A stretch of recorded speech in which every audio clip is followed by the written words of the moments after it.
大家好，我是丽姐，欢迎大家来听相亲故事，感谢大家的订阅。今天要跟大家分享的是一个关于爱情跨越海峡的故事，是我最近接触到的一个案例。说实话，这个故事让我感触很深啊。我们的女主角叫林雨晴，今年27岁，是个知性又优雅的大美女。几年前，雨晴还是个典型的富二代，家里条件好到不得了。她爸爸可是赫赫有名的证券大亨，从小到大，雨晴都是在蜜罐里长大的，想要什么有什么。雨晴从小就被父母送到国外留学，在国外待了整整10年，回国后光环加身，不仅有着一身洋气的气质，还有着让人羡慕的家世背景。放在我这个红娘这儿，那绝对是超级优质的单身女啊！丽姐，我现在真的很迷茫，我不知道我该怎么办才好。第一次见面，雨晴坐在我办公室的沙发上，眼眶红红的，看得出来刚哭过。我递给她一杯热茶，轻声问：怎么了？遇到什么事了？原来就在雨晴留学回国不久，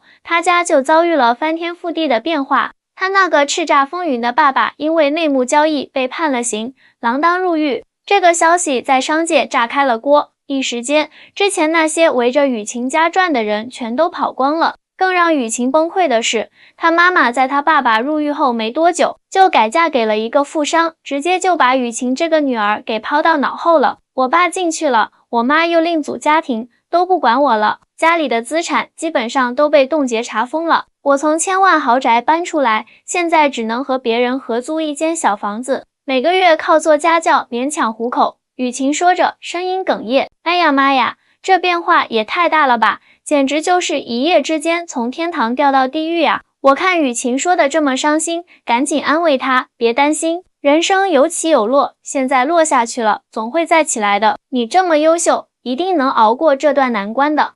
雨晴来找我的原因也很简单，她希望通过我这个红娘，能认识一个真心爱她，愿意在事业上扶持她的成功人士。毕竟她现在已经27岁了，年龄也不小了，加上从小在国外长大，思想比较独立开放，不想像很多内地女孩那样挑挑拣拣，把年龄和机会都耗没了。我听完她的要求后，心里已经有了人选。有个台湾来的优质男生，他叫陈俊杰，32岁，台南人，在上海做进出口贸易，事业做得不错，人长得帅，性格也好，最重要的是他很有责任感，是那种会照顾女生的男人。听我这么说，雨晴来了兴趣。真的吗？他为什么还单身啊？有什么缺点吗？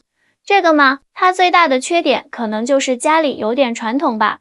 他是家里的独子，父母对他期望很高，将来可能要回台湾发展。我实话实说，如果你不介意将来可能要去台湾生活，我觉得他挺适合你的。雨晴想了想，点点头，没关系，我在国外待过这么多年，去哪里都能适应，况且台湾也是讲中文的地方，应该比国外容易适应多了。就这样，我安排了雨晴和俊杰的第一次见面。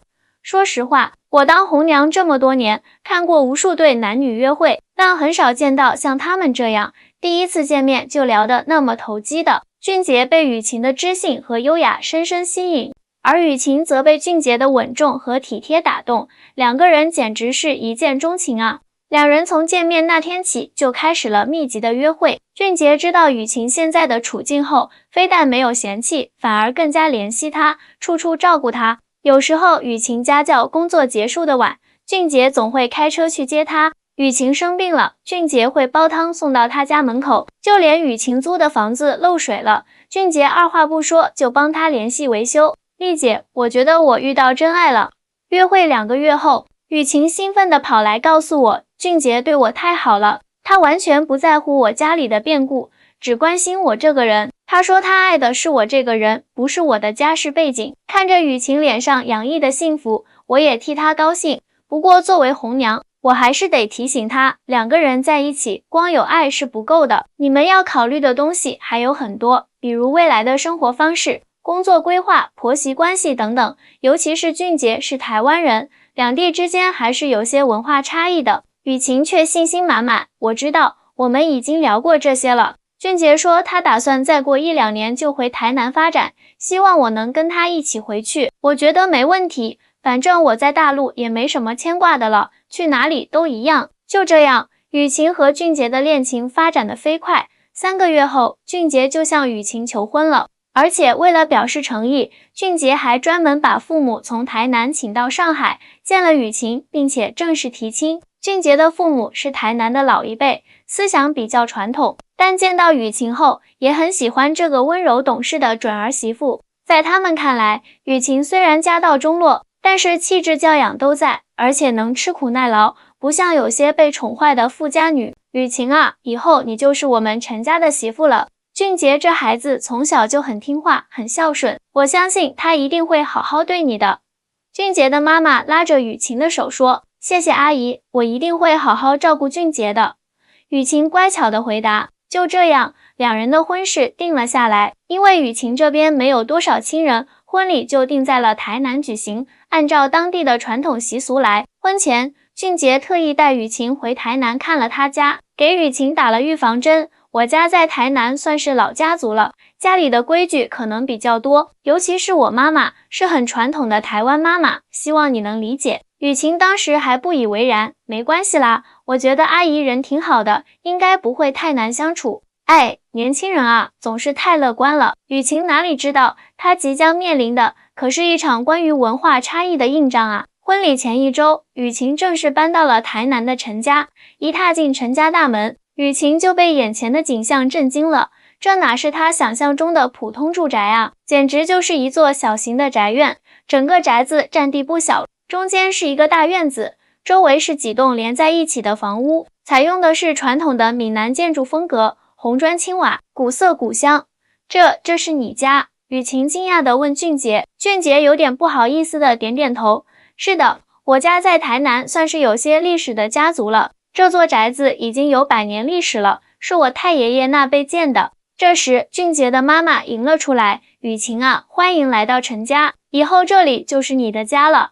谢谢妈，雨晴乖巧地叫道，心里却有些忐忑。她这才意识到，俊杰家在台南可能是个不小的家族，难怪俊杰说家里规矩多。果然，从踏进陈家的那一刻起，雨晴就感受到了来自各方面的规矩。首先是称呼问题，在大陆，雨晴习惯叫长辈叔叔阿姨，但在陈家辈分可讲究了。俊杰的爸妈是爸妈，爸爸的兄弟是伯父或叔叔，他们的妻子则是伯母或婶婶，爸爸的姐妹是姑姑，妈妈的兄弟是舅舅，妈妈的姐妹是姨妈。这还不算，每个称呼前面还要加上排行，比如大伯、二叔、三姑等等。第一天见面，雨晴就把称呼弄混了好几次，惹得几位长辈直摇头。哎呀，现在的年轻人连基本的礼数都不懂了。俊杰的大伯母小声嘀咕，但声音刚好让雨晴听见了。晚上回到房间，雨晴赶紧让俊杰给她整理了一份陈家的家谱和称呼表。她熬夜背了好久，生怕再出错。除了称呼，饮食习惯也是一大挑战。雨晴从小在国外长大，回国后也习惯了大陆的饮食风格，但台南的饮食有它独特的地方。陈家每天的3餐都很讲究，早餐通常是稀饭配小菜，午餐和晚餐则更为丰盛，但口味偏清淡，很少有大陆那种重油重辣的菜式。媳妇儿啊，多吃点，别客气。婆婆看雨晴吃得少，总是热情地给她夹菜。谢谢妈，我已经吃饱了。雨晴不好意思地说。哎呀，你这孩子太瘦了，要多吃点才有力气做家务啊。婆婆笑着说，这话听在雨晴耳朵里却有点刺耳。做家务，雨晴心想，自己来台南不是来做家务的啊，而是来和心爱的人共同生活的。但她没有说出口，只是礼貌地笑了笑。谁知道第二天一大早，婆婆就把雨晴叫起来了。雨晴啊，快起来，我教你做早餐。婆婆的声音从门外传来，雨晴看了看时间，才早上6点。她在上海从来没这么早起过床，但不得不说，婆婆确实起得比她还早，已经开始准备早餐了。来，先学着煮稀饭，这个简单。婆婆示范道，我们家的稀饭不能太稀，也不能太稠，要刚刚好。俊杰从小就喜欢这个口感。接着是小菜的准备。台南人早餐喜欢吃咸菜、豆腐乳、卤蛋等小菜，每一样都有详细的做法和讲究。雨晴被这些繁琐的步骤弄得头昏脑胀。妈，我以前在上海都是出门买早餐的，或者最多煮个面条，煎个蛋。雨晴忍不住说，婆婆的表情一下子就变了。买早餐，那怎么行？外面的东西不卫生，而且也不健康。做妻子的要会照顾好丈夫的饮食起居，这是最基本的。雨晴只好硬着头皮学习。除了早餐，午餐和晚餐更是复杂。婆婆对食材的选择、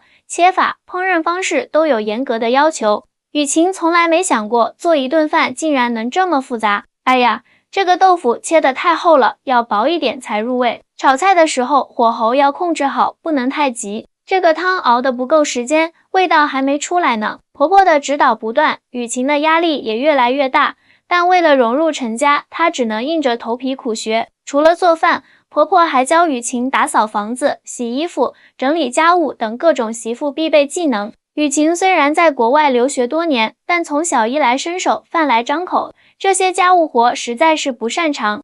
雨晴啊，你看这个厕所，要先用清水冲洗，再用洗洁精擦洗，最后再冲干净，每周至少打扫2次。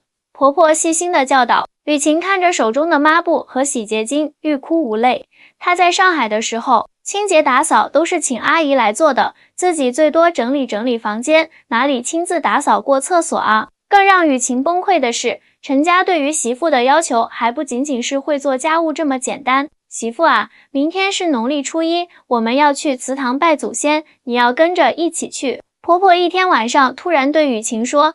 雨晴一脸茫然，祠堂拜祖先？对啊，我们陈家每个月初一、15都要去祠堂拜祖先，这是我们家几代人的传统了。婆婆一脸理所当然。第二天一大早，雨晴就跟着全家人去了陈家祠堂。祠堂就在他们住的宅院附近，是一座古色古香的建筑。进去后，里面供奉着陈家祖先的牌位，从太祖开始，一直排到上几代，整整排了好几排。雨晴从来没见过这种场面，有点手足无措。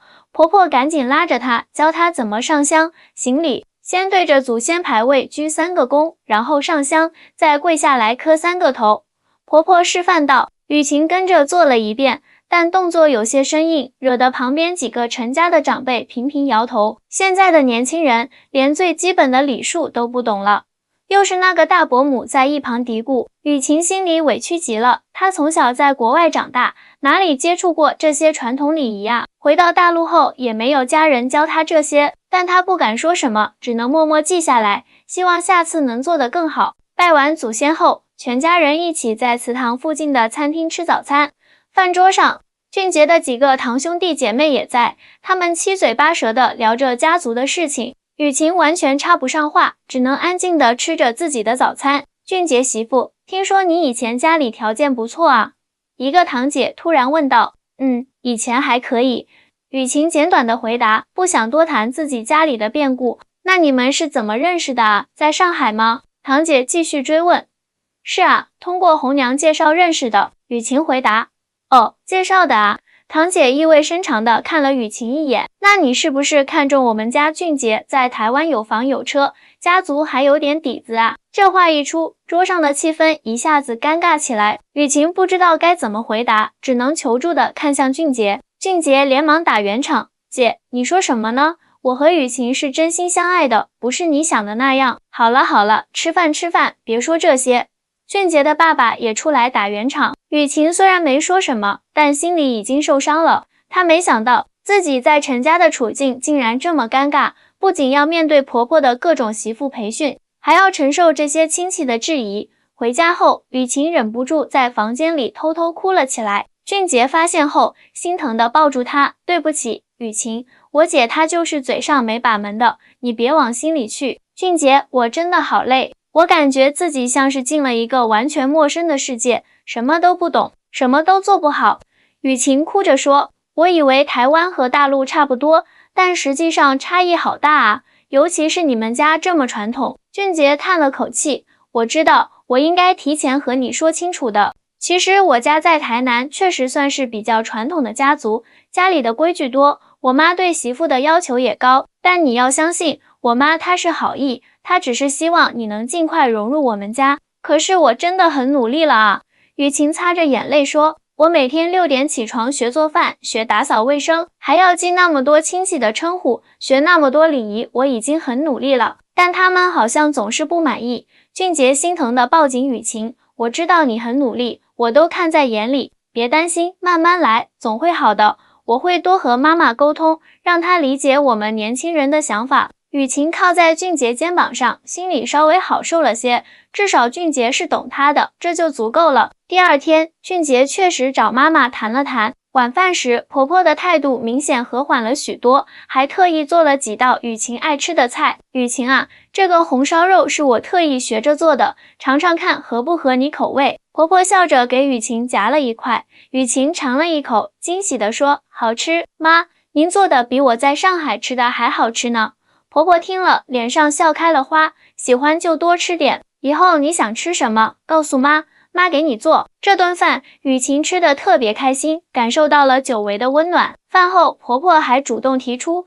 雨晴，你刚来台南，肯定有很多不习惯的地方，有什么不明白的，直接问我就好，不用顾虑太多。谢谢妈。雨晴感动的点点头。就在雨晴以为生活即将好转的时候，婚礼前3天来了一个意外的大考验。雨晴啊，后天是我们家的大日子，按照台南的传统，新娘子要亲自准备嫁妆菜，给未来的公婆和家族长辈品尝，以展示自己的厨艺。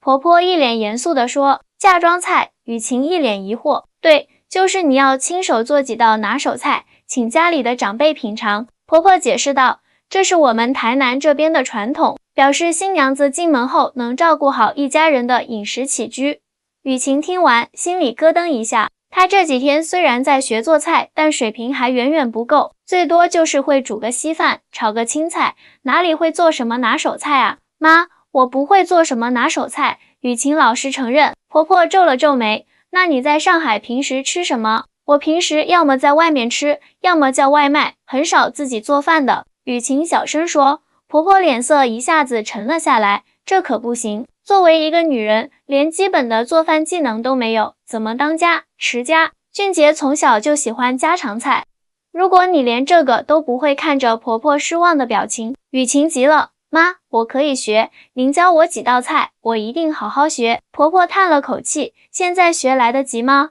算了，我来教你几道简单的，你用心学吧。接下来的2天，雨晴跟着婆婆从早学到晚，学做了几道台南的家常菜，比如台式卤肉饭、三杯鸡、菜脯蛋等。婆婆教的认真，雨晴学的也卖力，但毕竟时间太短，做出来的成品味道总是差强人意。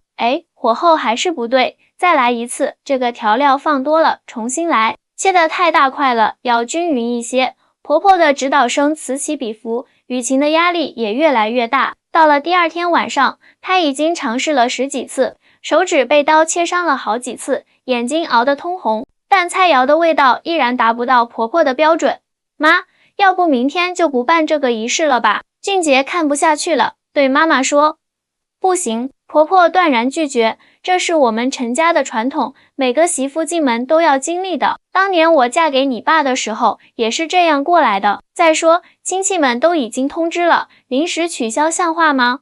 俊杰无奈，只能继续陪着雨晴练习。夜深了，婆婆去休息了，厨房里只剩下雨晴和俊杰2个人。俊杰，我真的好累。雨晴靠在俊杰肩上，眼泪不住的流。我感觉自己好没用，连几道简单的菜都做不好。别这么说，你很棒了。俊杰轻轻擦去雨晴脸上的泪水，知道吗？我妈年轻的时候也是什么都不会的，是嫁到我们家之后一点点学会的。她对你要求高，是因为她把你当成真正的家人了。雨晴抬头看着俊杰，真的吗？括回当然是真的。我妈虽然嘴上不说，但她其实很欣赏你。她跟我爸说过，她喜欢你的坚强和上进。俊杰亲了亲雨晴的额头，别给自己太大压力，明天就按你现在的水平来，尽力就好。我相信你。听了俊杰的话，雨晴心里暖暖的。是啊，婆婆如果真的不喜欢她，就不会花这么多时间教她了。想通这一点，雨晴突然觉得自己的压力小了很多。我再试一次。雨晴擦干眼泪，重新振作起来。第3天一早，雨晴起了个大早，开始准备嫁妆菜。她做了3道菜，台式卤肉饭、三杯鸡和菜脯蛋，都是这2天跟婆婆学的。中午，陈家的亲戚陆续到场，大家围坐在餐桌前，等着品尝雨晴的手艺。雨晴紧张地把菜一道道端上桌，然后站在一旁，忐忑不安地等待大家的评价。来，尝尝我们新媳妇的手艺。俊杰的爸爸招呼大家，众人开始品尝，雨晴紧张的手心都是汗。这卤肉饭不错，味道挺正的。俊杰的大伯点点头，三杯鸡的火候掌握的不错，肉质很嫩。二叔也夸奖道，菜脯蛋做的有点咸了，不过对第一次做的人来说已经很不错了。三姑评价道。听着众人的评价，雨晴悬着的心稍微放下了一些，虽然不是十全十美，但至少大家都认可她的努力了。这时婆婆站起来，举起杯子，各位亲戚，今天我要特别感谢我们的新媳妇雨晴。她虽然从小在国外长大，对我们台南的传统不熟悉，但这2天她非常努力地学习做菜，就为了今天能给大家准备一桌好菜。我作为婆婆看在眼里，很是感动。来，大家一起祝福这对新人。众人纷纷举杯祝福雨晴和俊杰。雨晴感动的眼眶都红了，她没想到婆婆会在众人面前这样夸奖自己。饭后，婆婆单独把雨晴叫到一边，雨晴啊，这几天委屈你了。其实我知道，你从小生活优渥，又在国外待了那么多年，肯定不习惯我们这里的传统。但是你知道吗？我当年嫁到陈家的时候，比你还不如呢。真的吗？雨晴惊讶地问。当然是真的，婆婆笑着说，我那时候连炒菜都不会，第一次做饭把锅都烧糊了。我婆婆就是俊杰的奶奶，当时可没少数落我，但就是这样，我慢慢学会了所有的家务，成了一个合格的陈家媳妇。雨晴听着，心里的隔阂渐渐消失。原来婆婆并不是故意刁难她，而是希望她能真正融入这个家庭。妈，我明白了。雨晴真诚地说，我会继续努力学习的，请您多指导我。婆婆拍拍雨晴的手，好孩子，妈相信你，以后有什么不懂的直接问我就好，咱们婆媳之间没那么多弯弯绕绕。从那天起，雨晴和婆婆的关系明显改善了。婆婆不再对雨晴要求那么严格，而是更耐心地教导她。雨晴也放下了心理防线，真心实意地向婆婆学习。婚礼那天，雨晴穿着传统的中式礼服，举行了一场充满台南特色的婚礼。虽然过程中有些小插曲，比如雨晴不小心踩到了礼服，还有几个小辈的称呼又叫错了，但总体来说，婚礼圆满成功。婚后，雨晴和俊杰决定在台南定居下来。俊杰接手了家族的一部分生意，雨晴则利用自己的留学背景开了一家英语培训机构，专门教授高端商务英语，生意越做越好。1年后的一天，雨晴和婆婆一起在厨房准备晚餐。妈，您看我这个红烧肉做得怎么样？雨晴请婆婆品尝，婆婆尝了一口，满意的点点头，不错，比我做的还好吃。雨晴开心的笑了，那是因为我有个好老师啊。婆婆被夸得合不拢嘴，你呀，现在会说话了。对了，你那个培训机构怎么样了？很好啊，现在已经有50多个学生了，我打算再扩大一下规模。雨晴自豪地说。那好啊，婆婆支持道，你有能力就要好好发挥，现在不比以前了，女人也可以有自己的事业。听到婆婆这么开明的话，雨晴感到特别温暖。回想1年前刚来台南时的种种不适应，再看看现在和睦的婆媳关系，雨晴感慨万千。大家好，我是丽姐。听完这个故事，你们有什么感想呢？其实啊，两岸的婚恋文化确实有很多不同。大陆这边现在年轻人思想比较开放，生活方式多样化，而台湾，尤其是台南这样的地方，传统观念还是比较强的。但是不管在哪里，真心的沟通和理解永远是婚姻幸福的关键。雨晴从一个衣食无忧的富家小姐到家道中落，再到嫁入台湾传统家庭，经历了太多人生起伏，但正是这些经历让她变得更加坚强和成熟。而婆婆从最初的严厉到后来的包容和支持，也展现了传统与现代的完美融合。好了，今天的故事就讲到这里，喜欢的话别忘了点赞、收藏、转发哦，下期见。